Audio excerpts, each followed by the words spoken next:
Hello and welcome to another MetalCast from Metal Coffee Shop. My name is Heidi Ellsworth, and I am so excited to be here today to talk about something that is on everyone's mind this winter, and that is snow retention. Oh my gosh, we've had so much snow this winter, and there's nothing more important than the safety of good snow retention. So we've asked our friend Mindy Dahlquist with TRA Snow and Sun to join us on this MetalCast so we can talk about snow retention. Mindy, welcome to the show. Thank you, Heidi. I am happy to be here.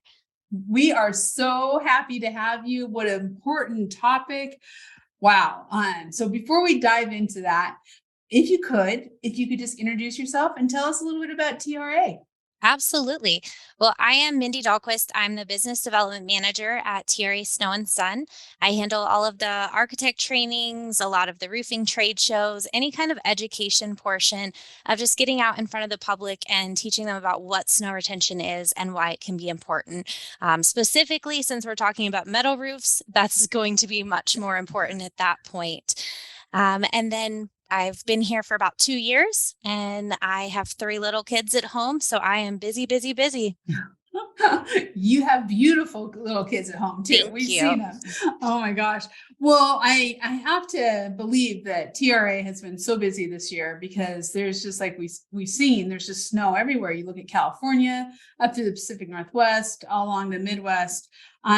So tell us a little bit about the history of TRA and how it came about to be the experts in snow retention. Absolutely. Well, Terry Anderson started TRA in 1996, and it was due to some issues he was seeing across tile roofing and across a lot of different roofing materials as a roofing consultant. And so he traveled throughout Europe and some different places to see how they handle the heavy snowfall.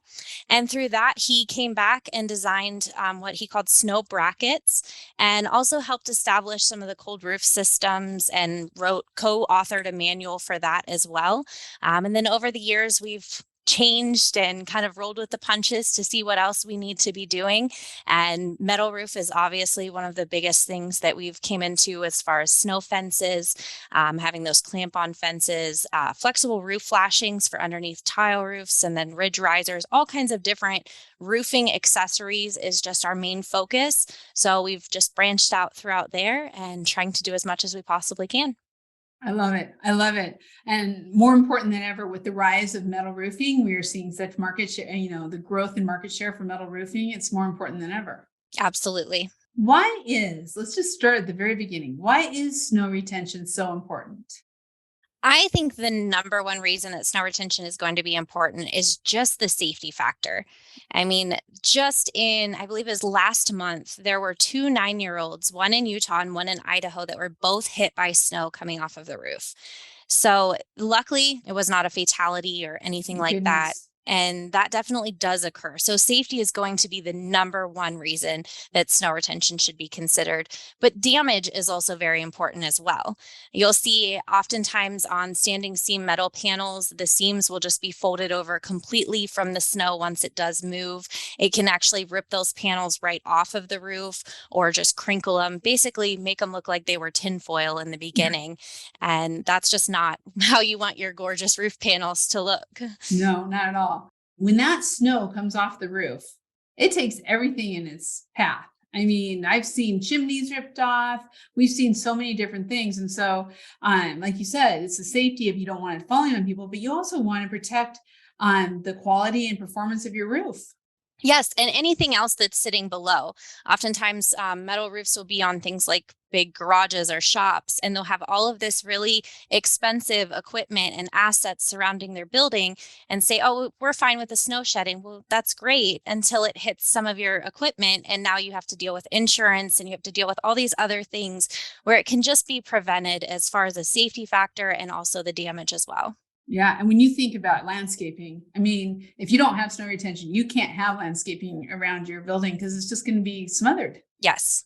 Yep, absolutely. We see that here a lot in Utah where there'll be these gorgeous installs of all this landscaping around it, and then it just doesn't survive the winter. No. And those piles last into the summer. Yes. We see it all the time up here in the mountains of Oregon, where there are piles of snow into June and July sometimes. I think we might be skiing in like July this year. Yeah, I think so too. I do too. Can you explain the difference between deck mount in structure versus clamp snow fences? Kind of give us a Absolutely. baseline. Yeah. So clamp on fences are going to clamp onto the standing seam metal panels. They will not penetrate through the roof. So they're not going to have as high of a strength value as a deck mount system because the deck mount system is going into your structure. So with deck mounts, you're going into trusses, rafters, purlins, any structure there, and then that is going to maintain the snow across the entirety of that roof. It's very important with these that they're not put in like a partial installation, just in a corner or just covering over the doorway, those types of things, because that can cause damage and it can be worse than if you didn't have snow retention in the first place. So the deck mounts are going to, usually you'll need maybe a little less rows of them, things like that, since they do have a higher strength value, but you would have to go into that structure. So you do have penetrations into the roof. And so clamp on fences, if you have a standing seam metal panel, is going to be your best bet. You see a lot of contractors who are doing that, right? Yes, that absolutely.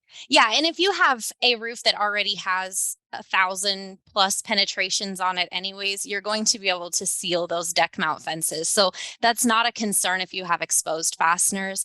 But if you have the standing seam where you don't have any fasteners, you're better off using something that's not going to penetrate that roof. So let's talk a little bit about ice flags with snow on fence systems. What is that?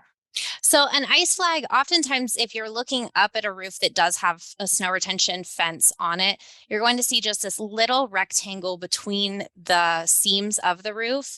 And that is just called an ice flag. Sometimes there's one or sometimes there's two between the panels. And what those do is, if you think about Midwest snow, maybe a little bit more than what we're having right now, up in our mountains, we've got so much snow that you don't have to worry about what's coming down underneath those fences. But if you think about ice and just that more humidity and a little bit less snow, but it's more dense, then you're going to really, really want to consider those ice flags. So usually the lower snow load areas, or if your roof is not as pitched, then ice flags are definitely a consideration. If your roofing seams are 24 inches on center, for example, you're going to have 24 inches of ice that could slide down underneath those first bars of snow retention if it's not deep enough to freeze to that first one. So it's just a little bit of extra protection and to make sure that you don't have anything coming off the roof unexpectedly. A lot of contractors are out there and they're probably thinking, well, I can do the snow retention, or I'll just get, some fencing or some different things. But really, you recommend, as I think most companies recommend, to really work with a snow retention company that can help engineer it. Because Yes. if you don't do it right, you're going to still have all the same problems. So talk a little bit about why roofing companies should work with a company like TRA to engineer their snow retention systems. Absolutely. I think the engineering is going to be the most important part of the snow retention system, because anybody can go up and super glue some plastic brackets to their roof or put up a row of brackets along the eave of their roof, but that doesn't mean that anything is actually going to hold from that. And oftentimes people forget that snow, once it's up there, it accumulates in a glaciated mass. So you don't have just a collection of miniature snowballs on your roof that's going to fall off one by one. You're talking a large portion of snow that's just in one big chunk on the roof. So if you decide to only install a small fence on part of the eave just because that's a problem area for you, then oftentimes that actually can be torn off the roof. and it's going to fail at whatever point of the system was the weakest link. So if that becomes your roof seams, if that's the panel itself, if it's sheathing, anything like that, it can be ripped out, and that's not going to be something that anybody wants to see. So engineering for us, we engineer to the main fail point of the system. Then we also take into consideration things like the location of the project, so their ground snow load, the slope of the roof, and so many different types of factors, including the roofing material, which in this case would be metal. So it's definitely a slippery material. Yeah. And so we would be engineering to all of those points of information for that project specifically. And then once you engineer that system, it's backed by a warranty. So as long as it's installed per that layout, then we do warrant that system. So I'm not sure how other companies do it, but that's just how TRA handles their engineering. To me, that makes so much sense because you are the experts. You know exactly what's going to happen. And I like that, engineering to the weakest point of the roof, and to really understand that. And I think for contractors, that's so important. Plus, what a great sales tool when they're talking to their homeowners. Absolutely, because then this is exactly what you need and where the placement is versus we're going to throw a bar up there and hopefully that holds everything. We're not quite sure how much weight that will hold. When selling snow retention, what should roofing companies talk about concerning the risk factors of metal roofs and snow? I mean, this is an important topic to have, whether it's building owners or homeowners. Yes. So I am always more than happy to supply anyone with videos if they need some video footage. That's always a very convincing way to show someone, listen, this is exactly what's going to happen. In heavy snow load areas, this snow is going to accumulate on their roof, whether they want it there or not. And then with the metal roof, it's going to give at some point, and eventually that snow is going to shed. A lot of times people will do that with the snow shed in mind, but not thinking that the snow is not just going to shed as it's falling. That snow is going to accumulate on the roof, and then randomly that massive snow is coming off of your roof, and you don't really have much of a warning. So I hear so many times the snow came off my roof and I thought there was a train coming through the house or something like that, to where it's a big experience to have that happen on your roof. And that's not something that any homeowner wants their dog to be running outside or their kids playing outside, or even just the equipment and all the other things that I've mentioned. It's a big concern to have that much snow coming off of your roof at any point. So a lot of times that's something that does need a little bit of backup. So if there's ever a need for a little further education on that, that's where I come in. Yeah. Well, when I think about homeowners, they don't know. They don't know that they need snow retention. They just think this will be fine. And we talked to many homeowners who didn't get snow retention and then that first big slide, and now going back and retrofitting it, that's a little bit harder, right? Yes. Yeah, I definitely believe that it's way more ideal to be part of the situation as a new roof is going on, even if it's not a new build, because then we're able to talk about structure and we're able to have those conversations.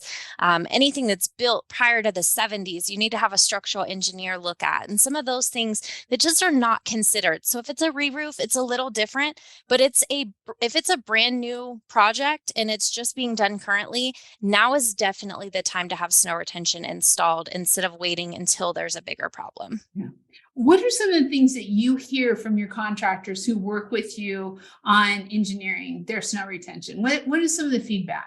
They really enjoy it just because it takes the guessing game out of it. They don't have to assume where this needs to be placed. They don't have to guess what fasteners they're supposed to be using. It gives them all of the information, exactly how many parts they need. And so there's no phone call on, hey, I don't have enough clamps for this many seams, because we know exactly how many seams they have. We know exactly how many bolts are going to go through it. And it just takes that guessing game away completely. So they really, really appreciate that. One less thing to worry about. Right. One less thing. And to know that you have a warranty standing behind it. And that's another great selling point to the homeowner or building owner. Yeah. And even the contractor, it takes away their liability as well for any concerns on that. You sold me this roof knowing that we're in a snowy area, knowing it's going to shed, and now it's fell on something important to me. So, right. So how can contractors get a hold of you? How do they get in touch with TRA? The best option, I mean, you can call us at any point, but the best option for email, if you have layouts and things like that, is going to be sales@trasnowandsun.com. We don't have to have a roof layout. We can do it based off of like a drawing or a sketch, or even like a eagle view type of thing. Mhm. But a layout obviously is going to be the easiest way for us to get that information and have it look super professional coming back. And I'm going to say you can get information on TRA, how to get a hold of them on both Metal Coffee Shop and Roofers Coffee Shop. They're on both Absolutely. sites with full directories and some great articles and videos. I really like what you said about taking the time to pull some videos and show those to your owners, to your customers on what the liability and what could happen. And that as a contractor, you want to protect them. Yes. You can't get better sales pitch than that. Yep. I also have some YouTube videos that are just kind of informational about more information on snow retention and why a homeowner might want to do this versus this, and just kind of helps contractors to be able to sell that right in front of them and not have those questions in their own mind. Yeah. I would hazard a guess that contractors are going to be hearing a lot more about snow retention this summer because of what's happened this past winter in all the different areas. So getting ahead of it, getting in touch with Mindy, getting onto the directories, watching some of these videos, you'll be able to make that a part of your sales presentation to owners ahead of time. And they're going to be very aware of it because of all the snow we've had this winter. Yep, absolutely. I don't think we're going to have any business concerns this year. I don't think so either. Well, Mindy, thank you so much. This was very informational and important, life-saving. Absolutely. Thank you, Heidi. Thank you. And thank you so much for being here. We're going to have you back again. We're going to keep talking about this because it's a very important topic. So thank you. And thank you all for listening and being a part of this MetalCast. You can find all of our MetalCast podcasts on Roofers Coffee Shop underneath the RLW Read, Listen, Watch section, or on your favorite podcast channel. Be sure to subscribe and get notifications. And of course, with MetalCast, you can find it on YouTube too. So again, subscribe, set those notifications so you don't miss a single episode. And we'll be seeing you next time on MetalCast.